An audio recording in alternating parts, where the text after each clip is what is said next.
Okay, it is always a pleasure to be joined by one of the Hardwick brothers, and today it is Harry because you have got the vacant featherweight title fight coming up at Cage Warriors 172 later this month on the 25th. How's things going, mate? Before we dive into this fight. Things are fucking fantastic. I love being in training camp. It's been a while since I've sort of had this. Obviously, I was kind of training to fight in November, but they just couldn't get me an opponent in time. Um, I just fight after fight turned me down. It was like ridiculous number of fighters ended up turning me down for that one, and then that was a disaster of a training camp. Really, like if you were gonna want to fight me, it would have been then. I had a badly injured neck. I couldn't grapple. Um, I had a staph infection. Pretty much, it would have been like the week before fight week. So yeah, if you wanted to fight me, that'd have been the time, but everyone said no. Um, but now I'm in a really good training camp where everything's been going fucking mint, and I'm buzzing. I'm happy as Larry. I love being in training camp. Yeah, everything is going fan dabby dozy. I feel like both you and George, like compared to a lot of people, when you talk about when you get stuck into, okay, you've got this fight coming up, let's talk about what it means, all these things, where you're going to go after this. I feel like that is one of the things that comes through every single interview that you and George do, is that you are just happy to be doing this and to get, I mean, obviously getting fights booked has been a awkward process for you in the last like year or so, potentially a bit longer as well. Like, so just being able to, like you said, go through a camp, have a good camp, but also know that you've got this fight. And then, you win this, you're the champ. And whilst that means, bigger things, it also just means you can have people call you out more and people go after you. And I'm sure for both you and George, that is where some people might go, oh, the pressure of being a champion. I'm sure that is something that you're kind of looking forward to, in the sense of being the hunted for a change, maybe. Yeah, I mean, it's good to it's a good problem to have. People wanting to fight you really in the sport. But obviously, like we're both ambitious. We both like we both want to get somewhere and go places and stuff. But above all else, above absolutely everything, just doing MMA is the reward. Like that is the thing that's good. Like if I was to win the Euro Millions tomorrow, I would still live a very, very similar lifestyle to the one I'm living now. The gym would be nicer. The mats would actually be flat. The roof wouldn't leak. I would have my own house and I would probably drive to the gym in a nicer car, but my life would be largely the same. Like I I love MMA. I know it's not going to be something I do forever. Although coaching is what I'm going to do after fighting. Like I do tons of coaching now. I'm just very all in on the sport, really. But yeah, like there's not really an element of this I don't enjoy. Like from the training camp, the traveling to other places to spar, from the even the weight cuts. Like I enjoy cutting weight. I might be one of the few fighters that, like me and George, might be the few fighters that actually say that they enjoy it. Yeah, there's not one element of this that I don't enjoy really. Well, all right. Other than when George fought in America, the visa bollocks was annoying for him, and then obviously getting medicals and doing paperwork and stuff. That's it. But that's probably because I can't read. Um, I want to get into the weight cutting thing for a second, because if it again, when anytime any interview that you or George do, someone at some point, if not you guys mentioning it first, is going to mention food. It like is one of the things I think people associate with you guys the most. Just is it impossible to get through an interview with one of you guys without talking about chicken parmos? Like, it just makes me hungry afterwards. It's impossible to avoid. It's going to happen at some point. But you love weight cutting. well, I wouldn't say I love it. I would Okay. like it is. an odd peculiarity of the sport that is always going to exist. As best we try and get rid of it, it's always going to be there. But so I might as well enjoy it. Like the actual process of being in the hot bath and stuff, it's all right. Surrounded by people I'm close to, can have a chin wag. I'll usually do a TikTok live at some point during the weight cut, which is usually quite fun. Meh, it is what it is. When your weight comes down, I haven't had a palmo in ages, but like as the weight's coming down, you look you look at yourself in the mirror and you're like, oh, this is nicer.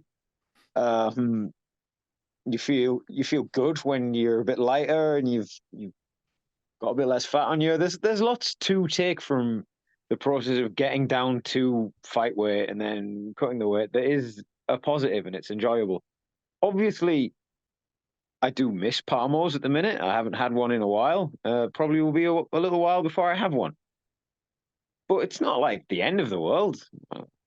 It's like I'm not a prisoner of war or in a famine or anything. I know I'm going to eat a palmo again. I know I'm going to scran one. Like I'm probably going to scran several May 26th. But like it's not going to be bleak about. It's a temporary thing. It's part of it.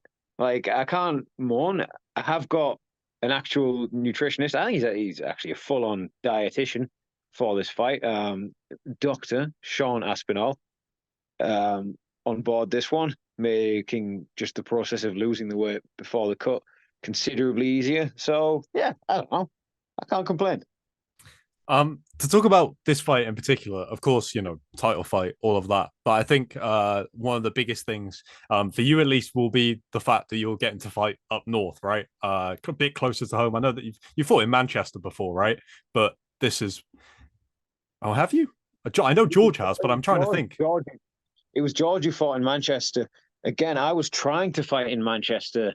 Were I you think it was booked and April. then it didn't happen? No, it was April of 2022. I was trying to get a fight in Manchester. It was a weird situation of both no one saying yes. I had another situation where, like, multiple people turned me down. And then also I injured my hand, which was kind of crap. So yeah, I haven't fought in Manchester. I'm just trying to think. So the last time I fought in the Northeast was when I beat Cameron Hardy, April of 2019, and he basically brought the entire town of Darlington with him, so it wasn't really like I had a hometown crowd. Then it's been London, Italy, Croatia, then London, and Belfast in there in London. Like I've not fought anywhere near home for ages. So it is a big deal. It's gonna be cool. It's gonna be like a big tick in the box of like cool things I've experienced.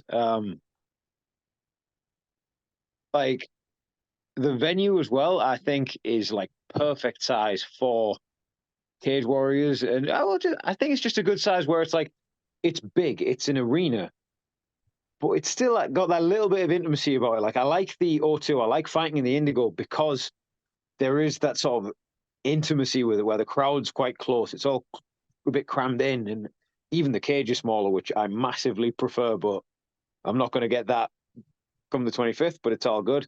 But yeah, it's just going to be a special moment. Like I've paid my dues in this sport. I've done a lot of being the away fighter. I've done a lot of going into people's backyards and fighting them. I've done a lot of like I've had disappointments and this and that. So yeah, I'm feeling very fortunate that I'm getting the chance to fight for a world title basically in my hometown. Like it is something that I am very grateful for, and I'm very fortunate that this is happening. But obviously, big Zafar's coming to try and spoil it, so got to bash his head in first. That's the most important thing. I feel like it would be very, very typical of how your career has gone as of late if we were finally getting the vacant title fight. And like you said, it's, either in London or, if you were fighting an Italian or something like that. And then it would be a change of opponent on 2 weeks' notice. So, of course, fingers crossed that nothing goes wrong with this fight. But it just feels like finally this is, what should have happened for a while now. But we're finally getting it, and it feels like the right place at the right time. Like you said, with the troubles you had at the end of last year with that training camp that never actually turned into a fight. So it just kind of feels like now is the right time to do it. And like you said, it being so close, like I don't know the North well at all, right? So is there a venue that would be like a Cage Warrior size venue that's any closer, or is this like as good as it gets for you? It's pretty much as good as it gets. Yeah, the like I guess the Rainton Meadows Arena that I've fought in a few times that like made for the cage used to be out in Rising Conquers. That now is no, that's not even really Cage Warrior size. Yeah, this is probably the closest Cage Warrior size arena. And like if you if you're driving zippy, you can get to Newcastle in like 40, 45 minutes from Middlesbrough. Like it's not too long at all. It is a hometown thing, like I think there are talks of some 15,000 seat arena popping up it's called like Dalton Park. It's this small retail park that's in County Durham, which is like 20 minutes from Middlesbrough. But that hasn't been made yet. And there's a small seaside town called Redcar that's High Street's dying that is like part of Teesside that is apparently getting an arena for some reason. Um, but yeah, it's at the moment it is the closest venue you could get to my home, really. Yeah. Again, talking about right place, right time. Another thing that I guess is kind of hanging over this fight is the fact that you and George could become the first ever uh, championship siblings in Cage Warriors history, which is pretty impressive to be holding belts at the same time. But the kind of time frame of how we got here has not been straightforward. I'm just glad that there is an opportunity for you guys to have that moment where you are both champions, because it kind of looked for a while like it wasn't going to happen, and it was so close to happening for so long. Like obviously, Paul Hughes factors into this because he was the guy that not only was the champion in your division, but was then going up to lightweight, and so it was like, well, what's happening with George and Paul? Like, what's happening there? Like, what did you make of that whole thing? Now that it's done and Paul Hughes has moved on, what do you make of that whole situation? Because it kind of felt like I said, it kind of put for a minute like we weren't going to get this moment for you and George, which I know that you have spoken about in the past as like it feeling like a validating moment for you both, even though you love training so much and you love every aspect. To be both holding titles at the same time is, something that it is not just hard to pull off. It looked like it might not happen for a while. Yeah. Obviously, the Paul Hughes situation was very frustrating. Like, I became number one contender the night he won the belt. Obviously, there was a lot of information that we didn't really have, like the fact that he had those close calls with the UFC, the little injuries and stuff. The visa problems and stuff like that. Um, and then it kind of like a somewhat childish beef kind of ended up materializing because we didn't know this stuff, and then George was just have like said something in an interview. Then Paul Hughes kind of seemed to take it personally and was like trying to demand George fought in that October card where Paul fought Q Huggins. Obviously George would have been like 8 weeks removed from the Contender Series fight, 7 weeks removed from that, so that would have been impossible. But it is what it is. It's water under the bridge now. Like I got no beef or ill will towards him at all. He's doing what he's doing. Seemingly he's managed to secure a nice payday for himself, which in MMA is hard. So fair bucks to him. And like I've always thought, and I've thought this when I could have potentially been fighting him, and when George could have potentially been fighting him. Like from what I can see as an observer of his fights, I would say Paul Hughes is possibly the hardest fight you could get outside of the UFC. Um, or he's at least in like the top five. You know, like he is he is really good, and you can kind of tell that he's someone who, after training, will go home and the training's not done in here. He's still thinking about things. He does a few things technically very impressively. Um, like the just generally his like overall mixed martial arts skill set is very good.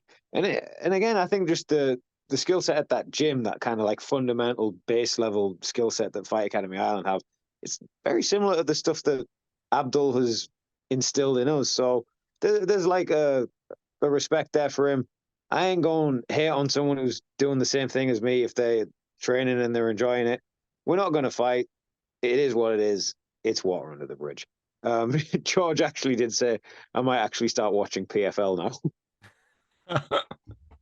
It's like what you said a minute ago about how fighting him is, one of the toughest fights you could probably get outside of the UFC. It's a weird one because when there was talks of George and Paul, and like with when Paul decided to go up a division, we're all talking about it as like, oh wow, what an incredible fight that would be. But also for both those guys, probably wouldn't get the recognition for that fight that it deserves. Like, if it was in a bigger promotion, it would get, and that's not to, downplay Cage Warriors at all, but it's just the amount of eyeballs that would be on that fight. In that it's like, do either guy really want to, like, I know that both of them would have done that had the right circumstances, come into factor, but it's kind of a, do you really want to fight the toughest fight outside the UFC when people aren't going to talk about it with that kind of respect?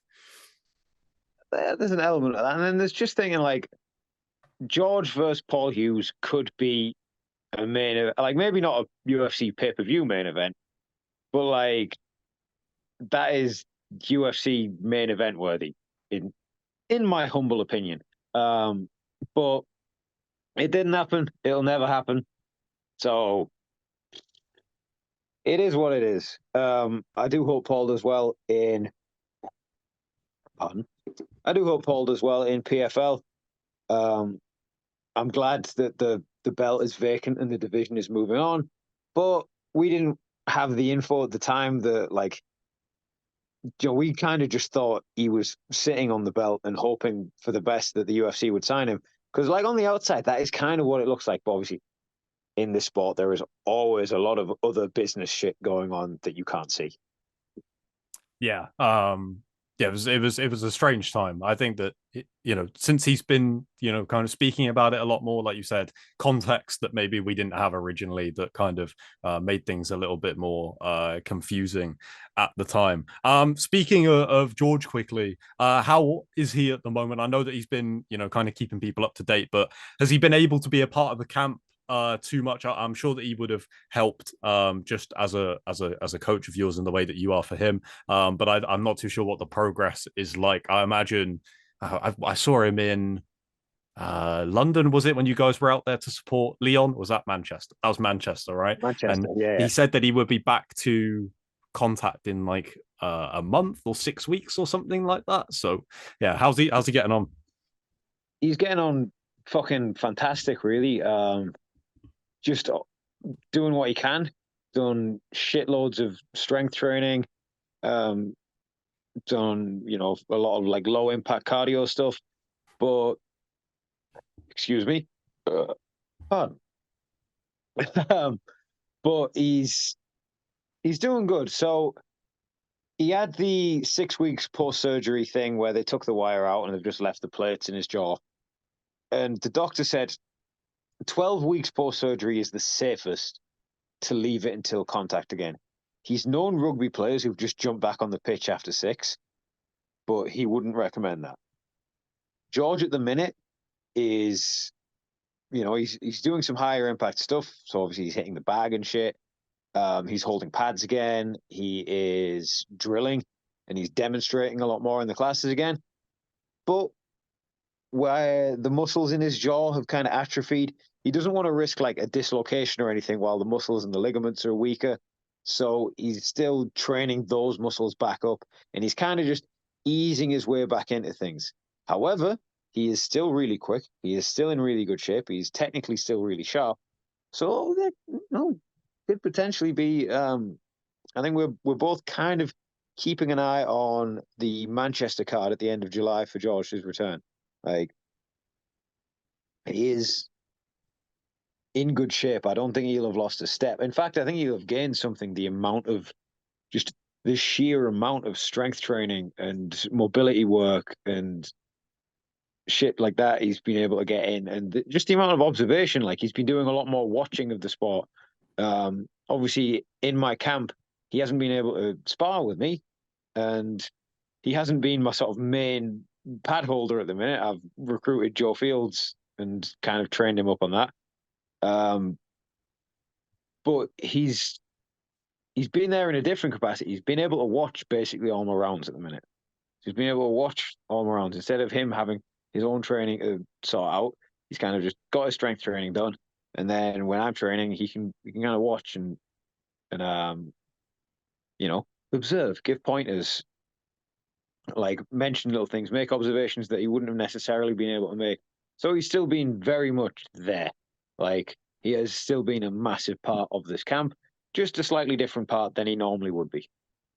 Yeah. I know that I don't want to put too much pressure on you to get this fight done quick, but I mean a July turnaround with you and George headlining that Manchester show, UFC the same weekend, that would be pretty special. I mean, the timing might be a little bit too close, but I guess we'll see how Newcastle plays out, right?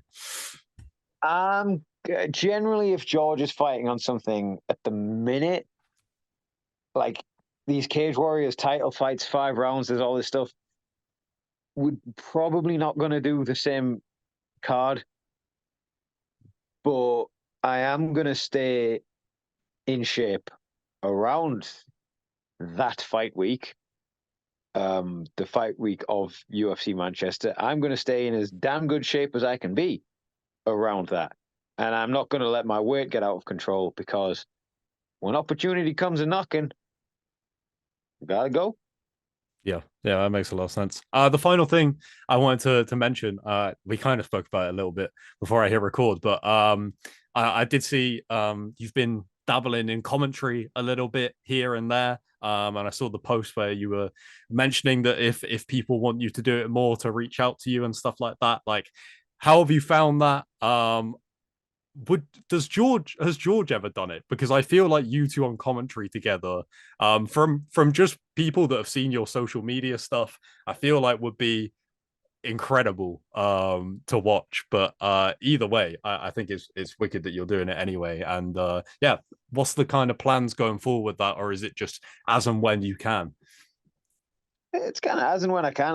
I'm very much available to it if people ask. I'd do Cage Warriors. I would commentate Cage Warriors if they asked me. Um, I almost find like it would maybe be easier to commentate Cage Warriors, because I would basically know who everyone is before going into it. Whereas, Yeah. no offense to some people, sometimes you go to an amateur show and it's 2 debuts, maybe they might even be from gyms you've not heard of, and you've got to kind of figure out what their approach is and what they're doing on the fly. Whereas it'd probably be easier with Cage Warriors with people who I already know. George has not done commentary. I think he'd be up for it. Um, I think I haven't really spoke to him about it, but I'm sure he'd be up for it. A few people have mentioned Cage Warriors should do an event where the commentary is Brad and me and George. Um, but yeah, well, I am well up for more commentary work, because it really doesn't feel like work at all. Yeah, I was gonna say, like I said, to reference the social media stuff that you and George do. Like, I don't really see too many people that put stuff out like that. that are out there right now. I know that I do remember George saying that he was like, maybe I'm gonna have to tone it down after the Contender Series fight, where he said that I believe it was the other guy's coach, right, had said that, oh yeah, we watched all your TikTok videos and stuff like that, which is like, I mean, fair play to them for doing that and working out that that'll help them to get the win. But yeah, that is a that is a red flag that I had not considered being a factor, because I'm just sat there as a fan, just watching it, enjoying it. I had never thought like, now maybe this is something that needs to get brought up. I'd considered it. I thought he Right. was maybe saying a bit too much, and then when he started doing lives of his pad work, I was like, Oh, okay. I might have missed those. Yeah, maybe that is a bit. Yeah. but but it is what it is. Um, he's obviously developed a large following through that, and then he's managed to sort of tweak his social media stuff at the minute, and is posting a lot more regularly again. And the content is a lot less give stuff away, so it's all working out in the end. Like things just seem to be sliding into place, but yeah, less of the doing breakdowns of our own fights and telling people what we're thinking and doing in those moments. But George has made a ton of technical development since that fight. Like, it was a shame that the jaw, well, obviously, it's a shame that the jaw injury happened. It was a very obvious and redundant statement. But it was a shame it happened because he was flying for that fight. Like, he was, he'd made a lot of like technical adjustments. I was very excited for people to see sort of George 2.0. But everything going well. I think we'll see a much, much better George the next time he steps in the cage. Like, I really do 100% believe that. Yeah. Well, I'm sure whatever it is, people are going to get excited for it. But of course, the big one coming up later this month. Like I said, the opportunity to have both of you hold belts in Cage Warriors. I just, yeah, what a moment that will be, especially on near enough home soil. As close as you can get. How long will it take you to get to a Manjaro's afterwards? I don't know what the scene's like in Newcastle. There is a Manjaro's in Newcastle. It is, Well scouted. yeah, I like that. Because obviously Manjaro's started in Middlesbrough. And, Billy, the fella who owns it, is kind of like there's franchises in other places. I have sampled the Newcastle Manjaros. I can say that franchise is definitely up to standard. It is, it's up to the standard of the Middlesbrough one. Doing a good job there. I think what I might try and do is get a bunch of Palmos delivered to the media bit. Right. Yeah, it might be Just, closed, right? By the time you finish fighting. I don't know what yeah, time so it closes. they might have to end up, like sitting for a bit in the media room. But if I could get a bunch of Palmos delivered there, that would be ideal. I know that there's a cafe that sponsors me off the ground that does like, there's one of the few. Well, it's basically the only place in Middlesbrough town centre, bar maybe another shop that actually does proper coffee and gives a fuck about coffee. Like everywhere else is just shit. But the guy who, like the chef there, he's gonna bake me some like cookies and shit and just bring them to the show because he's coming along. So bosh, just get myself very fat in the immediate aftermath of the fight. Actually, speaking of getting fat in the immediate aftermath of my fight, my girlfriend was like, "Oh, do you want to go on a trip or a little holiday anywhere after your fight?" And I was like, "Yeah, it's this city in Italy." And she's like, "What? You don't even know the name of it, and you want to go there?" And I'm like, look at this video." And it was James Hoffman. He's a YouTuber who does like coffee YouTube stuff, and he was like, "So today I'm in Treviso, the birthplace of tiramisu, ranking the best tiramisus." And I'm like, this is where I want to go. And she's like, is that your only basis? And I was like, the place where tiramisu was invented, is where I want to go. So we've booked an entire holiday with me having no other information about Treviso other than it is where tiramisu was born, and it's where the Tiramisu World Cup, there is such a thing, is held every year. And that's the only reason that we've actually booked that. Obviously, like doing a bit, well, I haven't really done a lot more research into it at all. But apparently it's like half an hour from Venice and is pretty nice. But I didn't care. I just wanted to go to the tiramisu city. It sounds. I mean, I'm definitely going to look into the Tiramisu World Cup now that you've mentioned it. That sounds incredible. I do love that most people would be like, okay, number one on the positives, it's right near Venice. But for you, that ranking doesn't quite work. You got to shuffle those out. The tiramisu takes priority. That is incredible. I didn't know that Yeah. was the thing, so I'm going to look into it. I didn't know tiramisu had only been around for like 50 or 60 years. No, I wouldn't. I didn't know Yeah, either. I thought, yeah, so like people say it's like the world's first viral dessert. Someone someone just put some cream and coffee on some biscuits and a bit of liqueur and bosh, the whole world is like, what the fuck? This is amazing. Oh, good stuff, man. Good stuff. I appreciate your time, mate. We've gone pretty long here, because which I didn't expect, but I mean, we've gone long, and you don't even have a chair to sit on. That's a that's a callback to Yeah, before we started recording, so people aren't yeah, going to get that. But getting a good squat in. just just getting in that, just getting in that squat work. Fair play to you, man. You really do Yeah, love yeah. every aspect of the game. No one can fault you on that. Thank you so much, Harry. All the best for May 25th, and I will catch up with you soon afterwards, I'm sure. Thank you very much. Manjaro's Palmo with a shitload of garlic sauce, bless. Lovely stuff, mate. All right, thank you. Have a good rest of your day, man. Catch you later.